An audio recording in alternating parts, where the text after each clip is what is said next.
Thank you! Woo!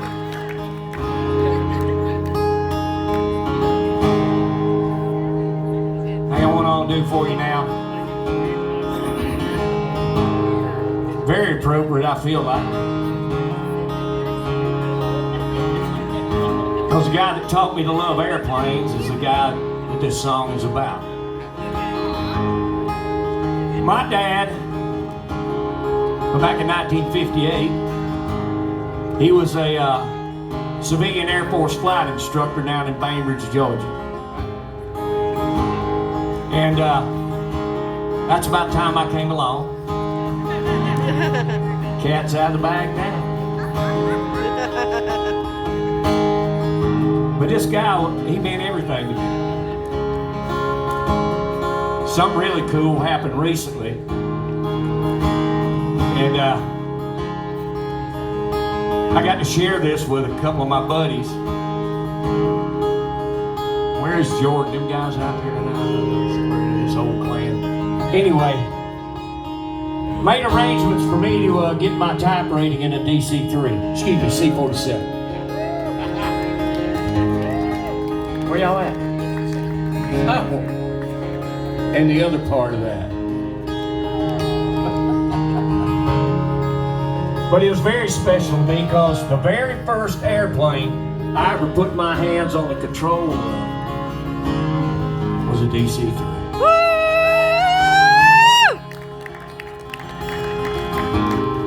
I was 5 years old.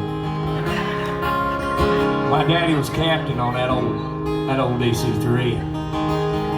And one morning he decided he's gonna let me go fly with him. Had a short trip. Boss said it's okay to bring me. And so, I'll never forget it. We're walking out to the airplane.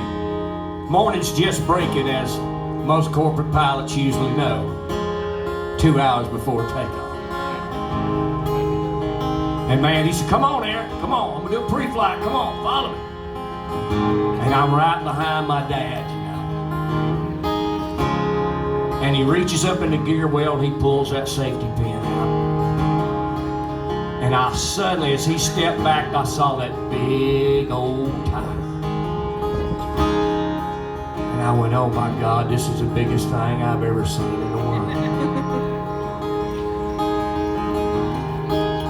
He put me on board that thing, and somewhere along that flight, he decided it was time for me to get introduced to aviation. So they stacked a bunch of log books under me and picked my little fanny up high enough that I could see over the instrument panel. And he said, okay, Aaron, it's your airplane. Man, I'll never forget that feeling. Boy, I looked out the window at the cars going by, and they looked like little Hot Wheels to me. Man, that was it. That was the day that I fell totally in love with aviation, and it has never left me. There was one time I thought it did, but man, I was wrong again. But anyway, my old dad passed away. He never made it to Oshkosh, and man, I hate that. Because I'd love for him to get to know all of you guys. And this family of warbird enthusiasts. And man, my Uncle Billy got to spend a few years here with you, and boy, I know some of y'all got to meet him. Wow. A Tippin with some brains. That's rare. But anyway, this is a song after my dad passed away, me and my lovely bride Thea, which I should do that right now. In case they all don't know, this young lady over here on my left is not my daughter. This is my lovely bride Thea.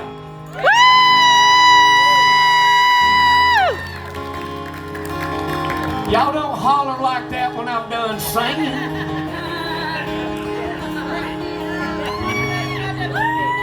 Don't help, Doug. And on this side of me,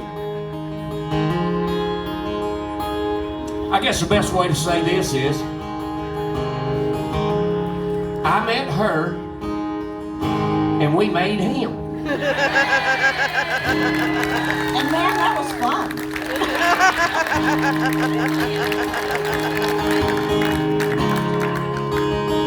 He's also a warbird pilot, flies T-6 with the North American Association. I know y'all, he got a bunch of buds out there right now. They don't even know who the hell I am, but they know who he is. But anyway, song about my dad. And I do know this is one of Rosie's favorite songs of mine, and I love singing it and playing it. But tonight's very special because you get the Tippin harmony with this. So, I want to sing this little song about my dad. He stand for something, working man's PhD, wouldn't have it any other way. I wrote all those songs about my old man. He was the greatest patriot I knew, and he was my absolute hero. Woo! So the guy I looked up to most, and this is the last song after his death that we wrote about him, but boy, it's kind of like icing on the cake. This little tune called He Believed.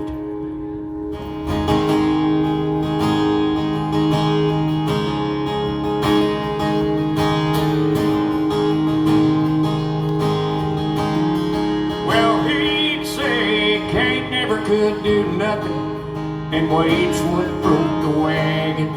There ain't no fence between right and wrong. Sometimes you gotta fight if you're gonna get along. You better stand up when that flag trains down on your knees when it's time to pray. But the greatest thing about him to me